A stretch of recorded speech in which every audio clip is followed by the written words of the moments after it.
Hey man, it's Phil X, and you're watching Guitar Tales with Dave Cohen. And Guitar Tales, guitar tales. Like, what else do you need, right? Guitar. We're geeks, nerds, gear, inspirations, positive vibes. Look out.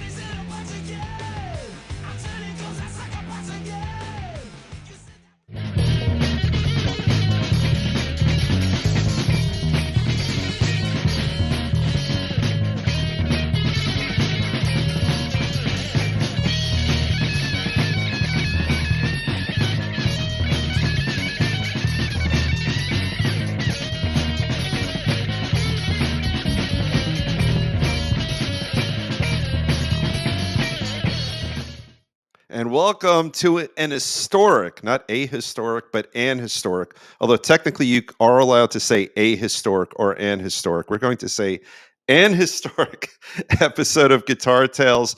We have our first ever guests chatting with us straight from Italy. It's 10:30 in the morning, so Scott and I are not drinking alcohol. I'm having a little bit of seltzer. And before we get started with Sabo, who is a wonderful, acclaimed guitar player and an endorser of Ibanez, we want to thank our sponsor, Confections of a Rock Star. I've been there many times. This place is great to visit in downtown Asbury. Fabulous food, fabulous people working there. And if you look at the walls, it's like going to a rock museum. So I strongly recommend you check out Confections of a Rock Star. And if you have a pooch like Scott and I do, they even have doggy treats, but the people treats are even more important. So Confections of a Rock Star, check them out over in Asbury Park. And now, without further ado, we will bring in our co-host, the great Scott guitarist Engel. Hello. I'm going to put you over here, and I'm going to be over there. I felt like a little comfortable on the right side. I feel better now. I am a lefty. We have to stick with our format. We do. And Sabo, it's so funny. Before we started taping, we were chatting with him. I could already tell what a great guy.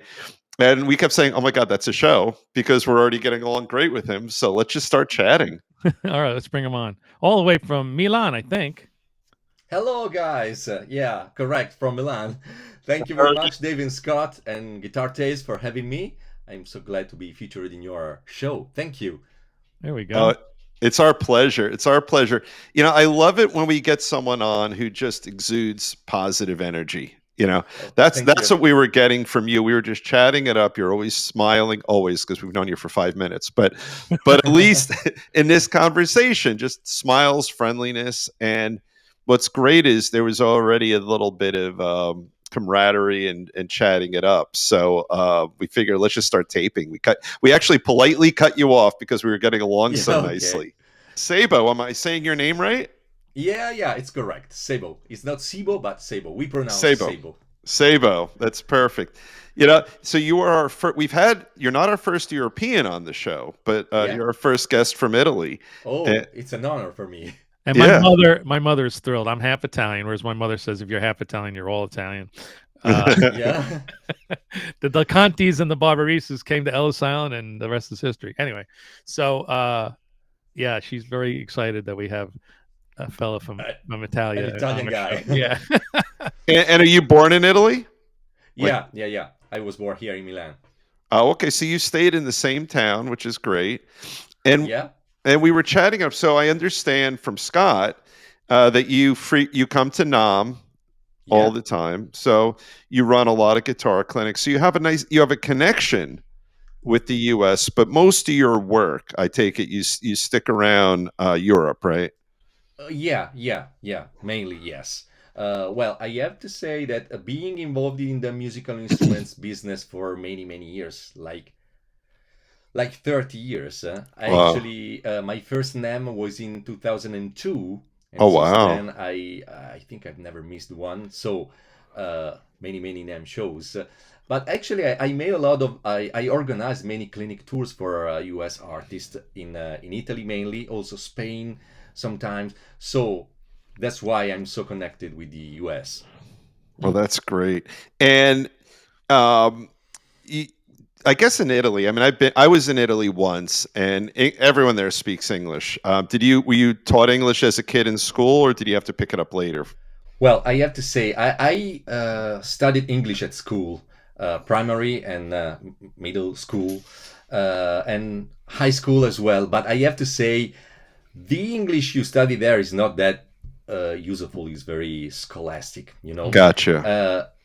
For me, working in this business has been a great help to develop my English and to, of course, understand people talking in English. And I don't know if it's normal or not, but for some reasons, to me, it's easier to understand a US guy than a UK guy. Especially Interesting. Scottish, Irish. They're really, really hard to understand to me. They do have a crazy accent. We have the correct Yeah. accent. And we drive on the right side of the road. Yeah. To settle for 30 minutes before being able to understand an Irish or a Scottish guy talking, because Isn't that it's wild? harder. Well, we've all seen Austin Powers. No one understands them. Okay, So yeah, all the maybe. Italian lessons I took on Babbel before this show are going to help me, I guess. We do have Italian fans, because we had a fella on named Dorian Cheetah, an amazing electric violinist, who has Wow. a huge fan base in Italy.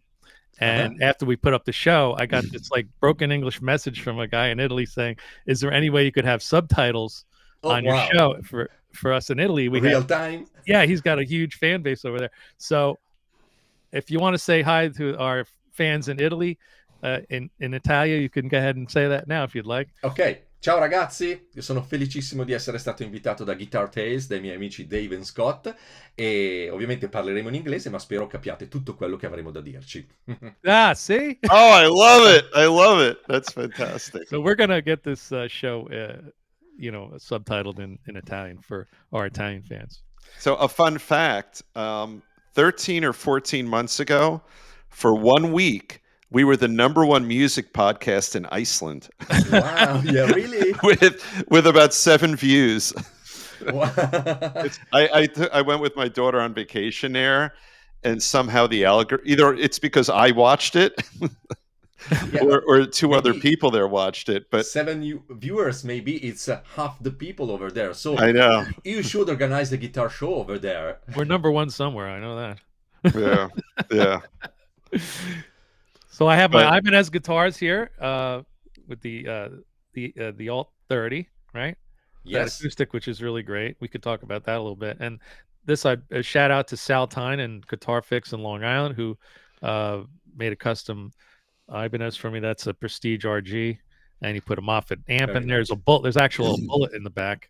He's put a see-through plate on the back, put a bullet in there. It's got some holographic inlays, and Wow, those cool. knobs pull, tap, light up, all kinds of stuff. That guitar is a lot of fun. And I'm a Floyd guy. You're a Floyd guy, right? You like the floating tremolo? Well, I love using both fixed bridge and tremolo, but Floyd, I mean, I have a beautiful J Custom Ibanez with a Edge Zero bridge, Right. and I have a beautiful brand new RG5440 with the low pro edge that I love. But I really, really enjoy playing also standard tremolo, standard for Ibanez, like the AZ guitars. Right. I recently got Luca Mantovanelli signature guitar. That is a beautiful guitar that I'm gonna show you. Here it is. Oh, look at with that. this amazing tremolo floating bridge that I really love. So I enjoy using any kind of tremolo, actually, depending on how I'm inspired that day. You know. Yeah. Yeah. I felt like you can get a lot more out of you can get your guitar to do a few more tricks, if you will, with a tremolo than a hardtail. As much as I love playing a hardtail, sometimes when I play a tremolo guitar, I try not to touch the tremolo too much and do too much tremolo stuff. There are pros and cons on both worlds, because if you use double stops, being a classic rock and roller, I use a lot of double stops, bichords, and with a fixed bridge guitar, you have a better intonation. Of course, when you bend the string, you don't feel the other one going down. Right. So you have the right intonation you would expect. With a tremolo, especially a very sensible one like the Floyd Rose, you have to accept not to be that perfect pitch as you would like to have. Yeah. That's a great point. Yeah, because and then breaking strings on a tremolo that's floating is kind It's of a nightmare. yeah. You have Doesn't to go well. you have to switch guitar if you're performing and you break a string. Yeah. And you think about where we are now compared to, couple of decades ago in the in the world of staying in tune and having a well-constructed tremolo that I know that Ibanez has done great things just to sort of bring us there. Yeah, absolutely. Well, Ibanez since the very beginning has been indicated as an innovation company.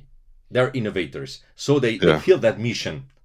So they want to keep going, keep raising the level, offering new cutting edge instruments on any feature of the guitar. So they're not prisoner or some classic instruments like could be a Les Paul or a Strat. So they're free to innovate, and actually nowadays we have very, very reliable guitars. Absolutely. I mean, the early Kahlers were like crazy, funky and big, and they were like, I was scared of those things. They just all those knobs and oh my god.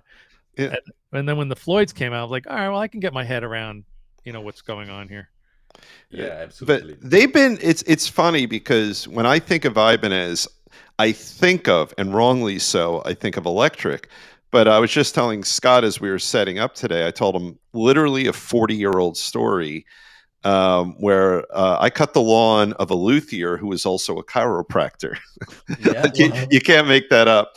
And I hooked our joint friend Charlie up with him because someone had traded in an Ibanez acoustic for a handmade classical.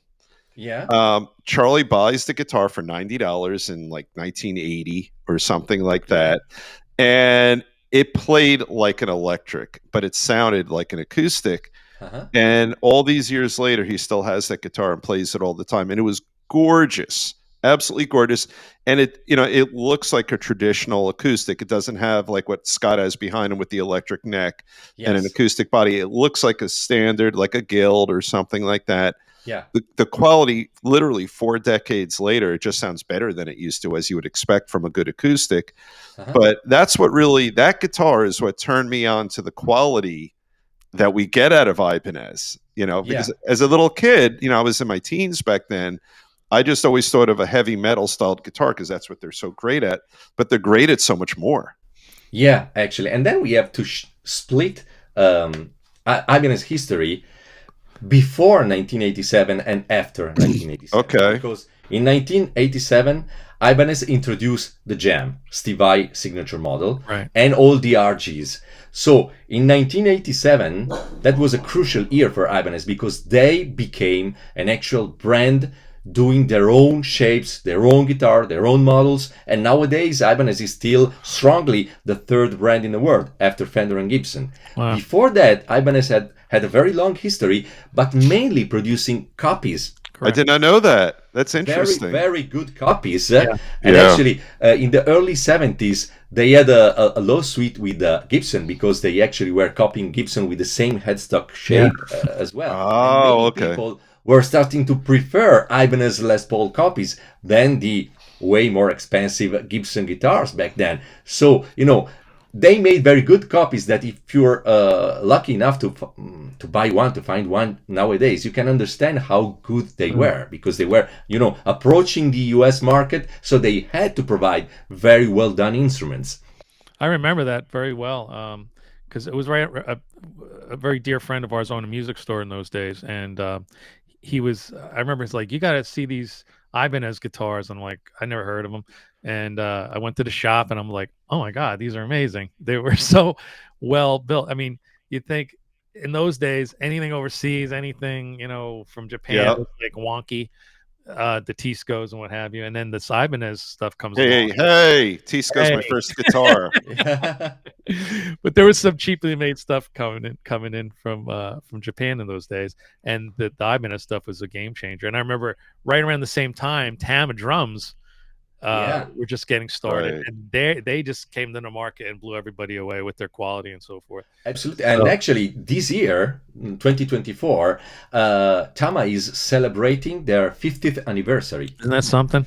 Yeah, that was they started in 1974, and actually Tama was Mr. Hoshino's wife. So that's why they made the drums brand name Tama. Wow, look at that. Yeah, and now it's 50 years later. And you know that Oshino is the Japanese company producing both Ibanez guitars and Tama drums. Right. So They're I knew there was made, some kind of connection there, and just till yes, today, of Yeah. course, I they're didn't know that what that completely was. two separate production lines, not the Right. same factory. But I But kind of remember them coming up at the same time and being yes, imported sort of at the same time. In fact, we went to the docks where the ships come in Newark here in New Jersey, and we got a crate full of guitars and a crate full of drums right off the boat and brought it to the music store. It was the coolest thing ever. yeah, cool. Because when you go to a music store and it's already set up, you don't even think about where the origin is. Especially now that the guitars are made all over the world. Right. Yes. Right. And some of them are icky, and some of them are really great. You never know what you're going to end up with. But Ibanez and Tama always had quality control down. I mean, Yeah. even this Alt Star is like a $300 acoustic guitar. The price point for the quality of this thing and the way it sounds, and the way it plays, is just amazing. Yeah, absolutely. I actually used that guitar to shoot a video for Yes. Ibanez. Wow. And I told you, have to it's say- your fault I bought that thing. I'm so glad you did. I Actually, watched a lot of Yeah. your clinics and a lot of your stuff.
if you want, I can talk about the video that we shoot with me and my friend Andy Martangeli. Sure. Because actually, Sure. Ibanez asked us to prepare an actual metal song to play those guitars, because they actually wanted to approach the rock players wanting to buy a rock vibe acoustic guitar. So Right. they asked for a metal song, and actually we took a song from Andy Martangeli's band, Artemis, and we take a portion of a song, we set everything up, we rearranged everything for 2 acoustic guitars, and we made this video. And actually it came out pretty controversial, because a lot of people say, come on, that's not the way an acoustic guitar should be played, come on. And other people say, oh my god, please Ibanez, don't. Other people say, oh, I want it so bad. So in the end, actually, we had to say, I'm really proud of that.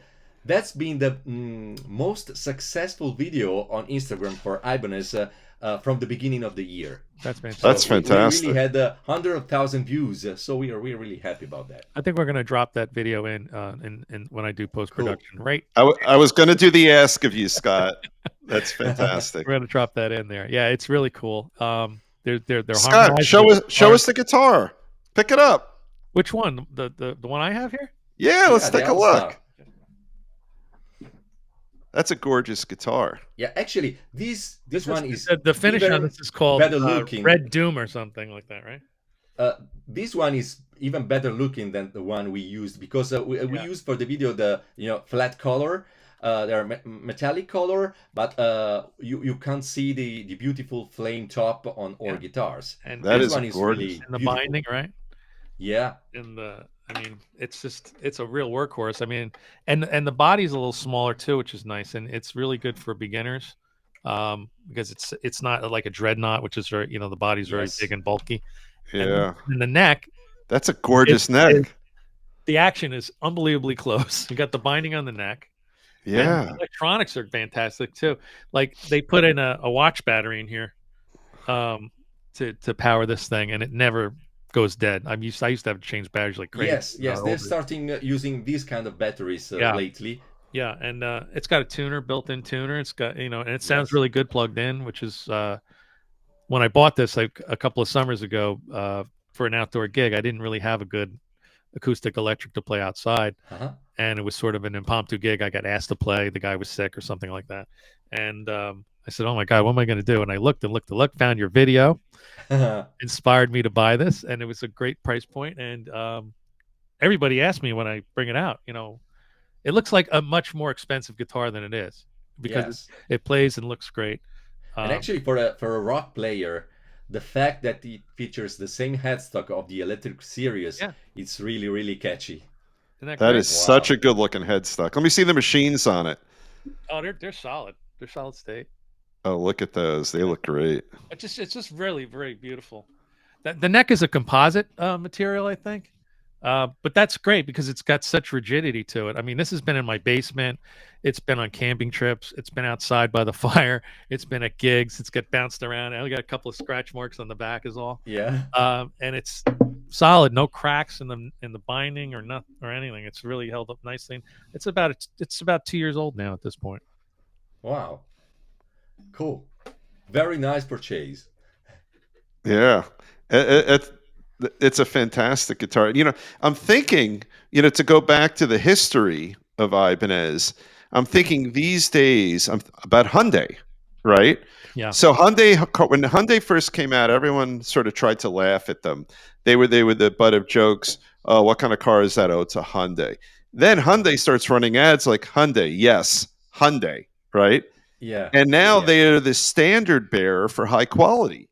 People don't think that about Hyundai anymore. And there really never was a rational reason why people thought Hyundai wasn't good. Hyundai is like Toyota, like they're just solid. They're wonderful cars. And you've got the same thing with Ibanez and Tama. I think it's us as human beings, when something unknown comes out, our instinct is to refuse it. Be very critic, because I remember when the first Japanese guitars were imported, at least in Italy, we were so skeptical about that. I mean, the first Squires, in the early 80s here in Italy, you paid something like the equivalent of $1,200 for an US guitar. Yep. Squire were $600-700. So very cheap compared to the US one. Yes, yeah. They were made with the same material, components and stuff, just assembled in Japan, but people didn't want to buy them. Nowadays they are so sought after, because nowadays a made in Japan instrument is considered a very fine instrument. Right. But back then, 40 years ago, it was, oh, come on, a Japanese crap. That was the average thoughts of people. I think it was leftover prejudice from the Second World War. The Japanese were enemies, and and the joke was like, made in Japan. Oh yeah, it's a piece of junk. And that kind of carried, for many, many decades. But the proof is in the pudding. The quality of these instruments you can't. It's worldwide quality, right? It's like it's a kind of joke. It's like Fiat cars in US, because I've been told that Fiat was back in the days perceived like the acronym of "Fix It Again, Tony." They were always broken. Always broken. But then when Fiat bought Chrysler and they made the Fiat Chrysler company and stuff, and they launched the 500 model in the US, they made big posters saying, with young guys, driving a 500, saying, "Tony ain't fixing anything, like something like that." Oh, I love that. I don't know that commercial. I'm gonna have to look it up on YouTube. Mirror needs to be replaced. This is a very bad. Don't worry, we fix it. Oh, Salvatore, Paolo! No. This is embarrassing, eh? No all-wheel drive, no horsepower, no. Ma c'è niente sicurezza, niente tecnologia. È come un cavernicolo in una macchina preistorica. They're assessing the car. No style, no leather. Che tipo di uomo guida una macchina senza pelle? The mirror's broken. Where is the sexy? No sexy. No sexy. No sexy. Do you have any other mechanics? We fix it. You like espresso? Yeah, I guess. Come on in.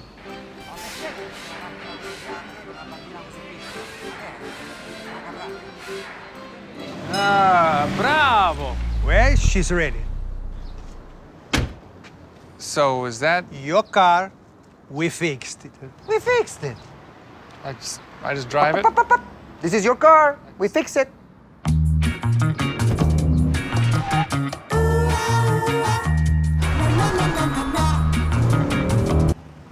Oh. I really like what you guys did. We fixed the sedan with the all-new Fiat 500X crossover. It feels really good on my butt. I mean, it feels good everywhere, but really good on my butt. The fix it again Tony thing. Yeah, I've been in some pretty rotten Fiats back in the day. I remember I think my friend had a Fiat, and the wheel would jump up, and every time you hit a bump, the wheel would go inside the well, and you would hear it hit the inside of the body inside the car. It's a comforting feeling Until the tire wore away and eventually Yeah. flew out. I said, I I don't think this remember car. which model I think this car is made for carrying like 1 or 2 people, not 4 of us to a gig. You know, because the back is probably going down the road like this. Oh, Yeah, that's funny. yeah. How was that?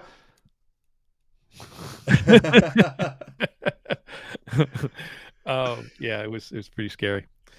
But So anyway, yeah, so we've covered your wonderful affiliation with Ibanez, Uh-huh. and then as an artist, what are some of your other fun or professional activities with guitar? I know you do a lot of clinics, right? Yeah.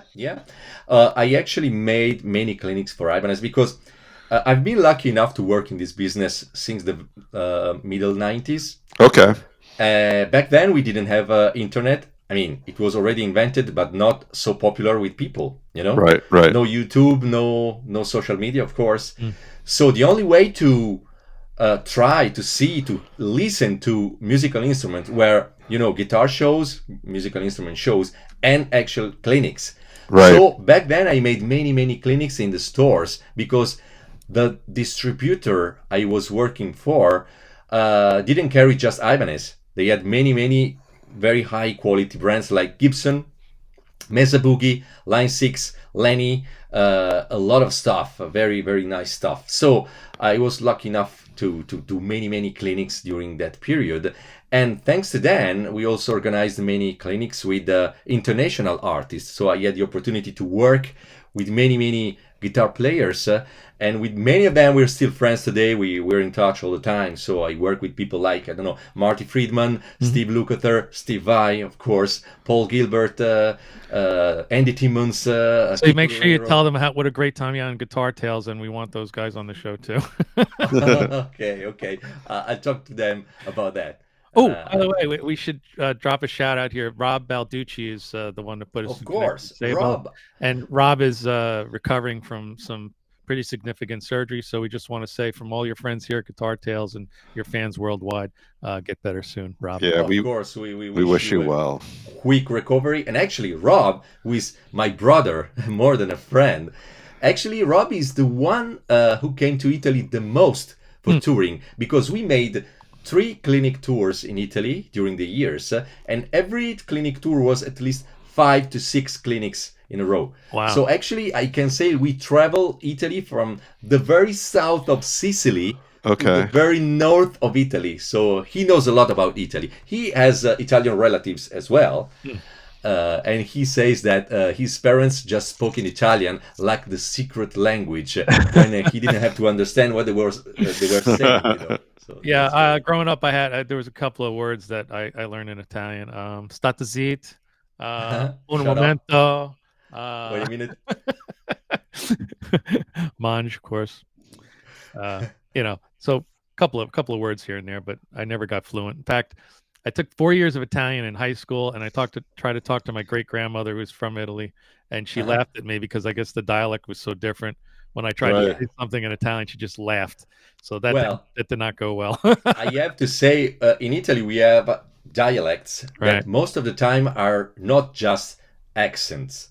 They actually sound like a completely different language. I mean, close to Milan, there's a city called Bergamo that is like 30 miles away from Milan, so pretty close. Right. And actually, if they spoke their local dialect, you can understand a word. So that's the way. But it's normal. But the thing is, I wonder why a person should try to learn Italian, because Italian is spoken just in Italy. I mean, it's not like learning Spanish. Right, Not just right. for Spain, but all South America, and there are many places you can. That's a use great your point. Now I'm Spanish. going to change my Bible account to Spanish. I didn't even think of that. You're right. And that they, is a great point. Rats. yeah. Well, we have many Italian communities in any country, because especially after World War II, a lot of Italians migrated in other countries. There are a lot in Canada, US, South America, a lot, especially in the West, of course. Yeah. New York as well. But actually, Italy is the only place they speak Italian. So I never even thought of that. You're right. Spanish is, prolific. All the Asian languages are, all over the place. And English, I'm guessing, population-wise, is what number one or number two, I would think. yeah, actually, English is the way any person can communicate worldwide. So everybody should know English properly. Scott and I are working on it. How do Italians feel about our New Jersey show, like The Sopranos? Oh yeah. Actually, we see it like a kind of stereotype sometimes. Right. I mean, Yeah, a little exaggerated. Does it not bother Italian people that No, absolutely. Many of them are proud of that. Right, Many Italians are proud of the Godfather saga, because they feel something to be proud of, even though it's really, in some points it's exaggerated, in some other not. Right. Maybe it's even worse, But it's a character that doesn't represent all Italian people behavior, of course. Correct. Right. It's a What is the what's the music scene like now? When we think of Italy, we think about violins and accordions and music like opera. that. Yeah. And here you are, you're a metal guy in Italy. What's the metal music scene like? What's the music scene like in general in Italy? Well, the main the top charts genres are, of course, any other countries, pop music. Right. We have Italian songwriters, singers, very famous, like Eros Ramazzotti, that maybe you know him, Laura Pausini, Bocelli, Il Volo, these worldwide artists, right. Or Vasco Rossi, who is a big rock star in Italy. We have a music festival called the Sanremo Festival, happening in February, based on Italian music, but we don't have a strong legacy and expect to find people playing mandolin around the city on gigging with a mandolin. Right. This is a very traditional thing that you can find maybe in Naples, maybe inside restaurants or venues where just Napolitan music is delivered. All the rest of Italy is more like international vibe with local sauce. I gotcha. Is like that. Hip hop, trap music is very popular. Where we actually tend to get anything coming from the US as something really super cool. So all the main acts in the US are very popular in Italy as well. So I have a crazy question. I just pulled this up. This guy.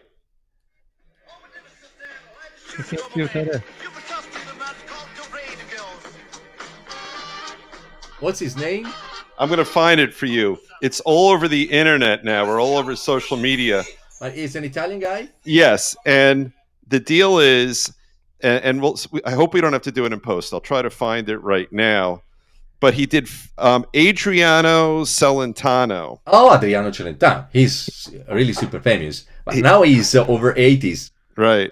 Over 80. Yeah, I think he's 82, something like that. Wow. But back then in the 60s, he was a superstar because he was kind of try to mimic Elvis Presley, but in a very Italian style, mood, like ironical, and he actually wrote many historical songs as well. So I looked him up, and I don't know how much will show up on camera or on audio of that, but this clip is so fascinating to me. He decided to write a fake American pop song. Yeah. There's no real words in it. There's no real words, but you listen to it You're like, oh, I don't think I'm understanding what he's saying, but it sounds like it's sung in English. Oh, and it's ridiculously catchy. Yeah. It looks like it was taped in maybe the early 70s or something like that. Yeah. But I periodically look it up because it's such a catchy song. Yeah. But actually, he used to be very, very famous. Nowadays, if you ask anybody do you know Adriano Celentano? Everybody knows him. Okay. Absolutely. But back then, he was on the main TV shows every day. Yeah, he was really, really super popular. And that tune, maybe Scott, we could probably do like 15 seconds in post on that. Yeah, we don't want to get snipped out. Yeah, I know. It's so catchy. It is so catchy, that song. And there's not a single word in it. He just mumbles for 10 words. Very clever. Sabo, I saw yesterday on your Instagram, which you're going to plug right now, that you maybe have a new project coming out. Are you allowed to talk about that yet? It started yesterday. Oh, it started. Actually, good. Yeah, because we have a web... I'm a publicist, damn it.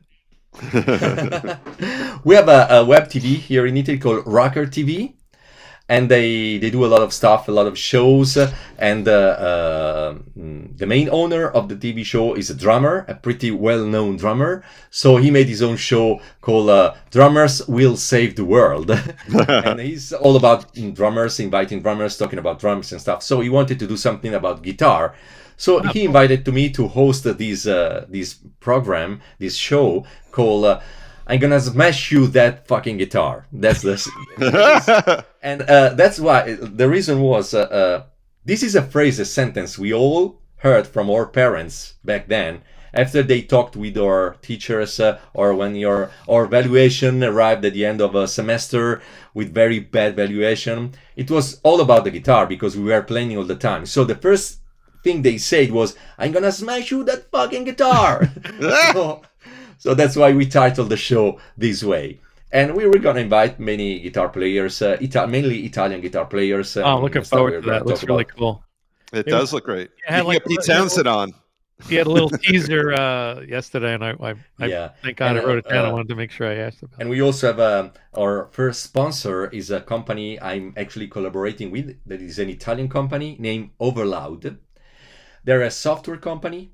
They do a guitar suite called THU. And actually, we prepared a pack for Rocker TV that we give away every episode to the guys winning, discovering a secret riff that we're gonna play. So is there a way for the show to be viewed internationally? Where is it going to be? Yeah, absolutely. On the YouTube channel. Okay. They live stream on Twitch, on YouTube, Facebook, and Instagram. So beautiful.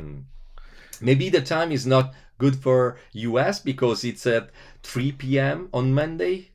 So 3 p.m. means 5 hours ahead. Because let's be a nighttime nighttime show early in the morning. But yeah, actually, it stays on the platforms then, so you can. Yeah. You can I wonder check if we it should put our show on Twitch. We have the ability to stream this show across multiple platforms, and Instagram has been a pain in the ass with their the way they've been because doing. You can't program the streaming. You have to put a new streaming key and everything. It's a little complicated, but we're doing it on X, which is Twitter. Is anybody calling Twitter X? Let's be honest. Nope, no one's doing it. Or Facebook, and anyway, so we stream our content, our older content, every Thursday, and we're actually catching up. Dave, I meant to tell you. Thank you. It's pretty soon. Well, that is a good thing. Yeah, we've been on for about 5 years, so. Wow. Yeah, so we play in the States, we play every Thursday at 7, but we're going through our old catalog, we're probably up to about 80 shows at this point, maybe more. Wow. So I just put up the next 4 shows. Will take us through Phil X's show, through Mariah Formica's show, I think, which was only like a year or 2 ago. Wow. So we're getting there. Yeah. So we want to stream our current content. That's where we're going with this. Yeah. So when this show is done and edited and we drop in the videos and the pictures and stuff and we're ready to put it up, instead of doing a premiere on YouTube, we will stream it across all the platforms and it'll be archived that way, which is the way to go, I think. Yeah, and that's when I'll walk away from the mic and go to the bathroom and forget that my mic is still on. Well, you don't have a wireless mic, so you can't take it with you. Yeah, that's true. I'm stuck with this. So So as we always do, we always like to ask our guests, what's next? We talked about your new project. What do you see off in your immediate future that we can help spread the word about for you? Well, actually, I recently joined a band of people that I know forever called The Rocker, very similar to Rocker TV, but it was just a case. It's a classic rock band, or original music, and actually we're finalizing a song that we composed for a guy that is an animalist guy, an Italian guy who actually went to Ukraine during this war, trying to save all the animals escaped from bombs and stuff, or exterminated families. So he made like an animal sanctuary, trying to save all those animals. And he has actually the attention of main media here in Italy, and not just Italy. So he loves rock and roll, and he knows the band. He asked us to produce a song talking about animals and his activity. So we made it, and we are about to release this song. And I think great. in a month or so, it's going to be released. Well, definitely send it to us, and we'll promote it. I will. With gratitude and enthusiasm, we will promote that for you. Anybody that comes on the show becomes part of our little, family, and we continue to share and promote every project. Thank you, guys. We also like to watch our rising stars, and different people are getting more exposure here in the United States that weren't, when they were on our show, maybe they weren't so exposed, and now all of a sudden they're blowing up, like Becky Baldwin from the UK. Who just got involved with a big band, a big gig for her. And let's promote your YouTube channel. What do you see how pretty this is, Dave? You're gonna love this. Look at that. Even got a picture of him. Oh, look at that. So you scan that QR code, they'll take you directly to Sebo's YouTube channel, and there's lots and lots of great stuff there. And of course, the Ibanez YouTube channel is just loaded with videos of him jamming and playing and so forth. Yeah, actually, I have several videos on Ibanez official channel that I usually, of course, I prefer them to upload those videos, because I didn't invest that much on my YouTube channel, so I don't have many followers, and of course YouTube algorithm doesn't help at all. If you're nobody, you must be even less than that. So I prefer Ibanez to share those videos. So many of my videos are there and not on my page. I avoid to upload twice, of course. Perfect. So we'll put the Ibanez. We could probably put that in post. Sure. And well, this has been an absolutely fabulous and historic time with you. Thank you so much, guys. It was worth waking up early with my coffee here. Okay. Thank you. And next time, my turn. I'm gonna wake up maybe at night to make you comfortable with your time. No problem. This is all good. Yeah. Well, thank you so much. And for all of our Guitar Tales fans out there, we have a pretty long list at this point of guests coming up. So we're very excited about that. Scott and I will be in New York on Thursday of this week's taping to hang out, hopefully with Ace backstage, which we're very excited about. Wow. And who was on our Spencer, show. And Ryan Spencer Cook, another Oh guest. my God, I forgot to say Ryan, our friend. That's right. I got you, Ryan. Don't worry. Don't pay any attention to Dave. He's going to be mean to me now. I'll get the laminate, and we'll keep Dave outside the venue. That's right. But I'm going to get it right. Sabo or Sebo? No, it's Sabo. Sabo. I got it right there. Sabos. Well, thank you so much for joining us and giving us your positive energy and taking the time to spend with us from not only the other side of the pond, but from Italy itself. Thank you so much, Dave and Scott. Really, I was just about to say he almost made it through the whole show without saying the other side of the pond, and he said it. It's a drinking. We made it a drinking game, literally. And I will say, from the bottom of my heart, Rob Balducci, feel better. Yes, we're looking out for it. Yes, sir. And have a good night, everybody, or a good morning, depending on where you're watching us from. That's right. And when. Yeah. Yeah. Thank you. Bye. Ciao. Thank you. Ciao. All Yeah. right. Ciao. Ciao. Ciao.